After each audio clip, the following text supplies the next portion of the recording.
Chapter 10 New Man on Campus. The winter of 1982 saw some of the fiercest weather in decades around Boston. At Logan Airport, the cold had already made for a perilous travel season.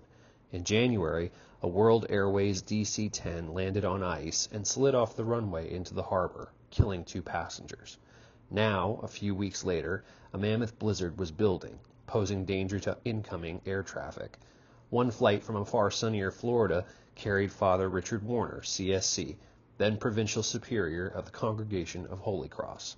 He sat, anxiously looking over his notes and checking his watch, wondering whether the plane would run out of fuel before it landed.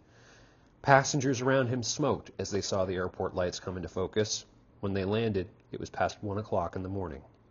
Father Warner was a transformer of priestly lives, strategically selecting good men for positions of leadership within the congregation. He had been tasked by the University of Portland's Presidential Search Committee to draft a list of potential candidates for the role of president, recently vacated by the resignation of Brother Raphael Wilson. With Wilson's short presidency in shambles, the 2,800-student university was desperate for a new type of leadership, radically different from what Wilson and even Father Paul Waldschmidt had offered in the years following World War II and the onset of the Cold War. They were desperate for change. The consideration of lay candidates was on the table for the first time in the university's history. An April editorial in The Beacon, titled "Priests Shouldn't Get Preference," underlined the real possibility of a lay person assuming the role. The thought was controversial with many in the congregation, where tradition dictated a priest was necessary to keep the university truly Catholic. But Warner was unfazed.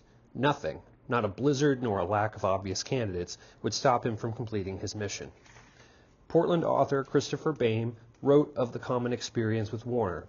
A young priest sets out with Father Warner unaware and comes back with a new job, a new life. Waiting near the gate at Logan, Tom Oddo was unaware of his friend's purpose for visiting. The two had known each other for years through congregation circles, but he had not been told why the provincial superior had left the Florida sun for Boston, where over a foot of snow would fall in the next day. As the airport shut down behind him, Warner's flight was one of the last to disembark. Stepping off the plane, the two hugged and took each other's arm. Their conversation would last several hours, and throughout, Warner would ask Tom to apply for the UP presidency. With some convincing on Warner's part, Tom agreed.